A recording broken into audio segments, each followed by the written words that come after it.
Hello, I'm Kev, and I'm currently knees deep in a relegation battle, which is rubbish.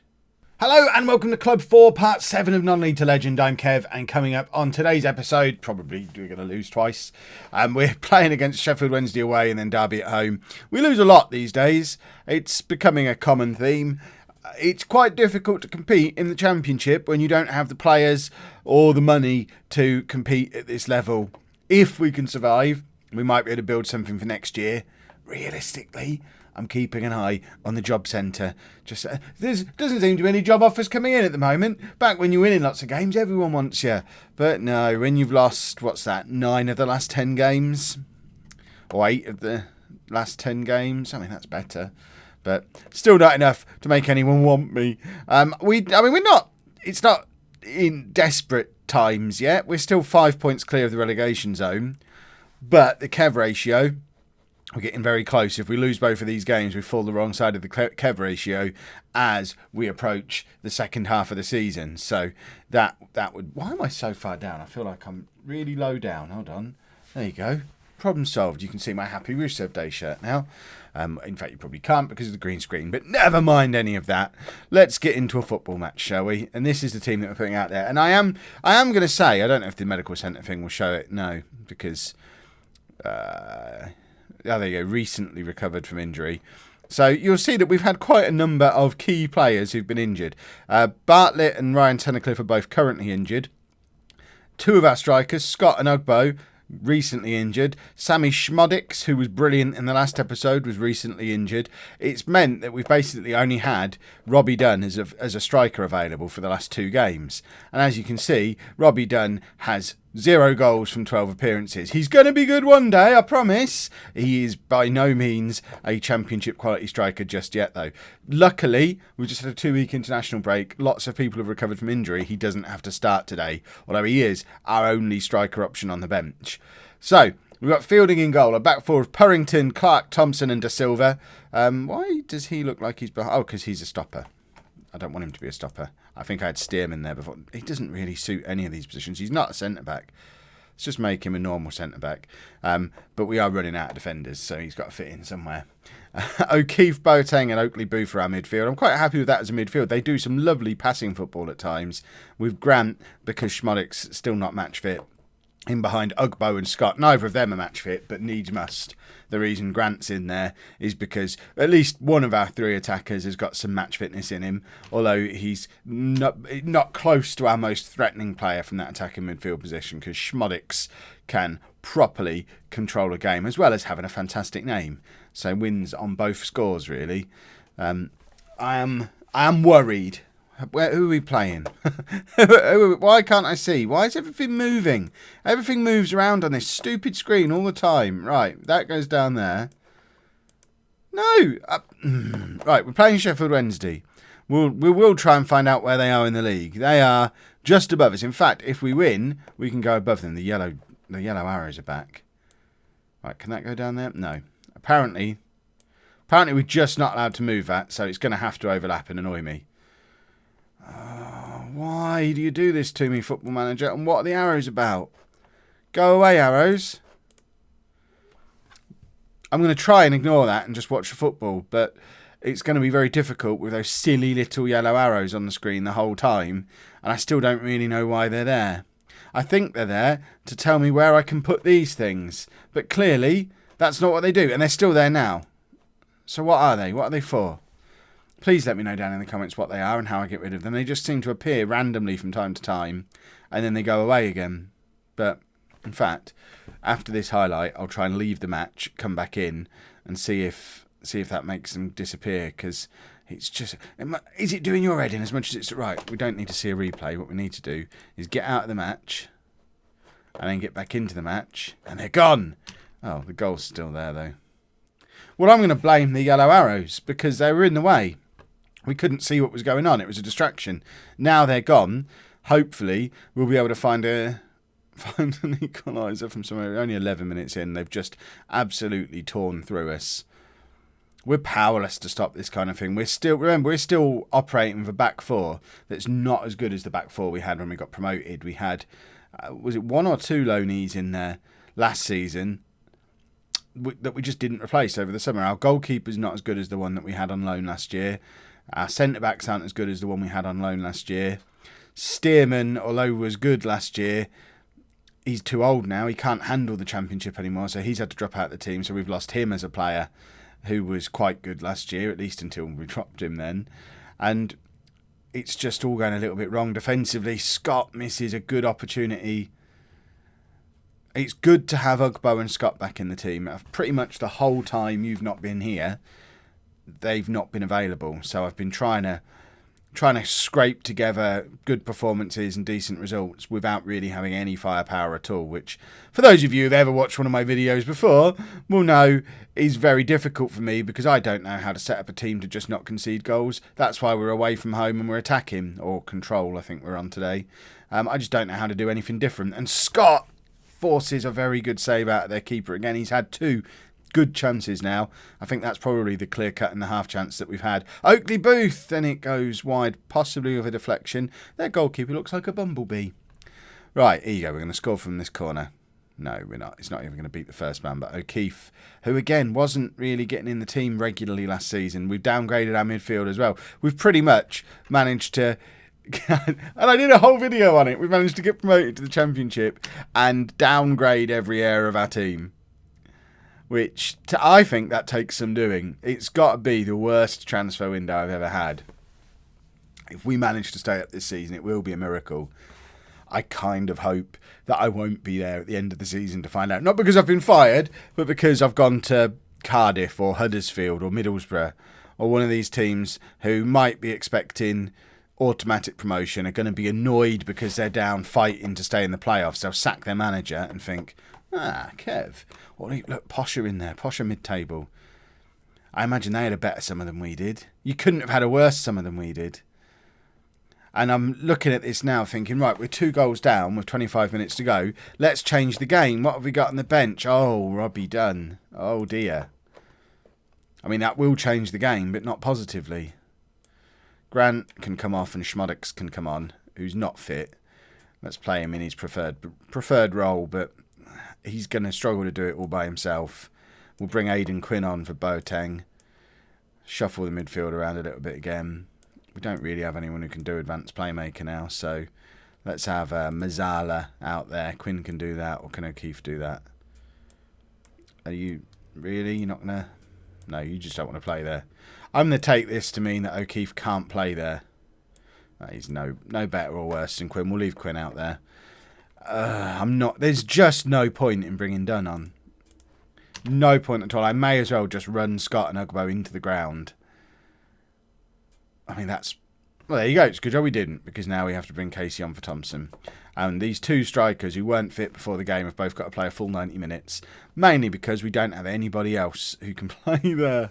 No! Right, here you go. Let's have a confidence-boosting goal at least. We're not going to score twice, but let's just have one. Let's have a shot. A shot would be delicious. We've actually had as many chances as them. They've had 2 clear-cut, 3 half-chance. We've had 1 clear-cut, 4 half-chances. We've just not looked like scoring at all, though. And it's the same story I've been telling all season long. Our strikers just aren't good enough. And we don't have the money to bring in a Championship-quality striker. Oh, Ugbo grabs the 1 goal that we were looking for. Oh, we've got like 3 or 4 minutes. Can we grab a really unlikely equaliser? I mean, he might be a Championship quality striker. He's starting to score more goals. Someone has to look at the development of him we've had him nearly a year now. I'll show you his development in a second, but I had a little look. I'm not really an attribute man, in so much as I don't look at them at all. So when I say not really, couldn't care less what their attributes are. But Ugbo, if we have a look at his attribute changes...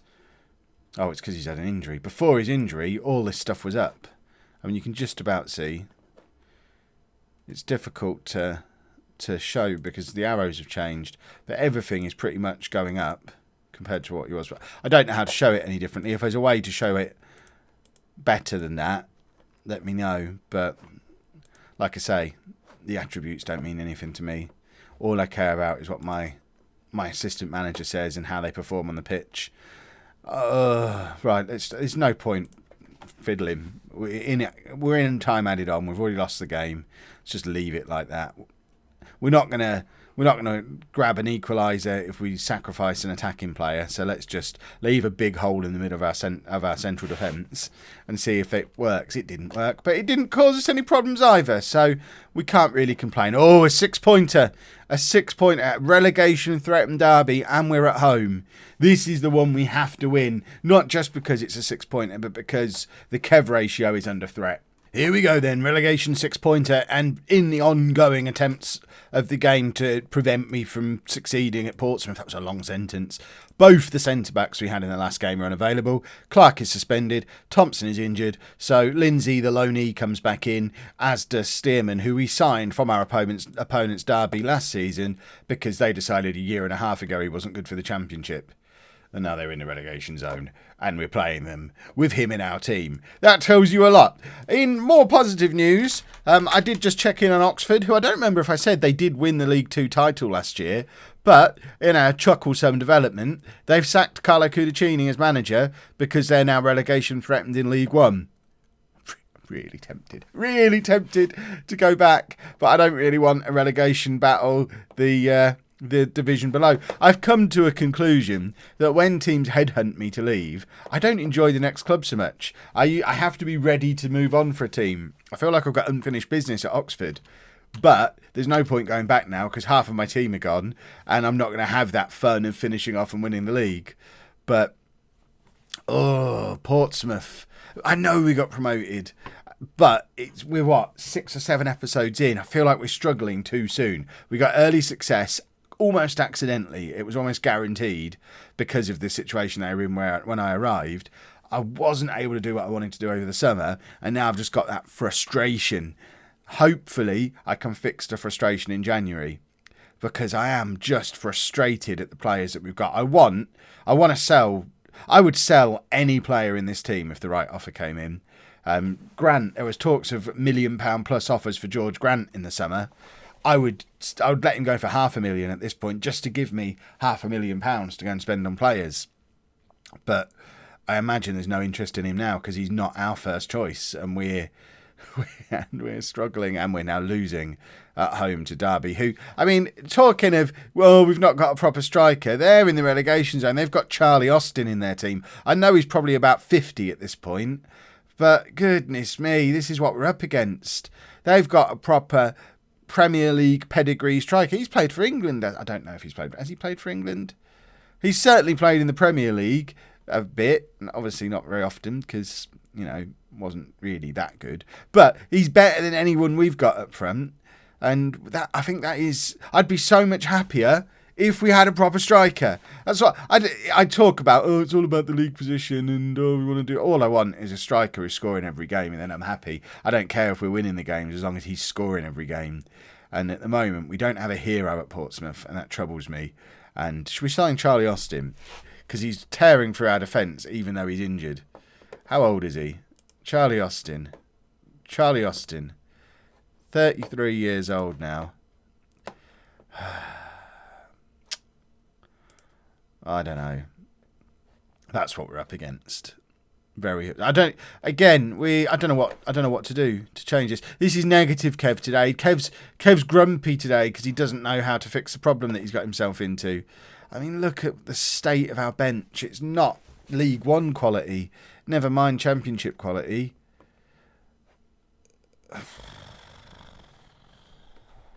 There's nothing we can do. Where's the pug mask? Oh, I don't want to waste it. I don't want to use the pug mask and then have it lose its powers because I think even the pug mask can't help us here. The Kev ratio's gone. We're in free fall. We've got to find a goal from somewhere. Come on, lads. A goal from somewhere. Anywhere. Oh, I might look at Man City and see if Tuazi's available to come in January, who we had at Oxford. The only thing is he's a very similar player to Ugbo, who's our only decent striker at the moment. I don't really want to play with 2 target men. I wish we were able to find a second winger so that we could give Noon a go. But I'm not even putting Noon on the bench at the moment because there's no point having one winger at the club. What am I going to do? Play with one winger? Only an idiot managing Manchester City 2 years ago would do that. Right. Bradley Scott has got to come off. Oh, we're going to have to bring Dunn on because the two who are on there just aren't doing anything. Right, let's do an arrowhead. People try and call this a Christmas tree. This isn't a Christmas tree. Christmas tree has 3 at the back and then 4 across the midfield. This is an arrowhead. Here we go. We're going to do this. I mean, the spearhead of our attack is a player who's probably never going to score a goal for us. We may as well make our third change now. I don't want to have to think about tactics again today. But we're gearing the whole team towards creating chances for Robbie Dunn, who's proven he is the only consistent part of our team because he consistently doesn't ever score any goals.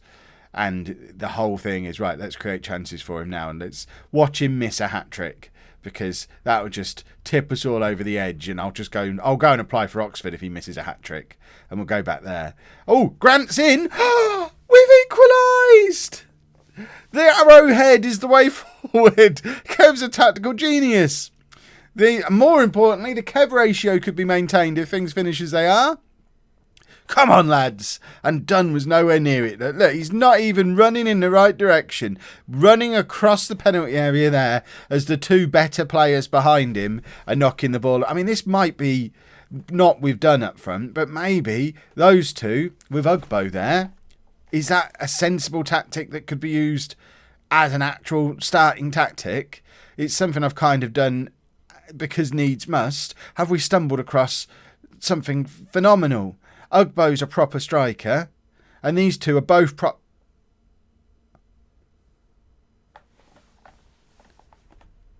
I don't know what. No, I've lost the ability to speak. Let's see. I mean, this is a sentence I don't know if I'm going to be able to form. Robbie Dunn. No, it ain't coming out. Robbie Dunn just scored possibly the winning goal. Robbie Dunn scored the winning goal. I don't understand the world anymore. I can't even feel happy about it because I just don't understand how it happened. Football Manager is a wonderful thing. If you've enjoyed that episode, please make sure you leave a nice big thumbs up on there for me. Subscribe to the channel for daily Football Manager videos. And thank you very much for watching.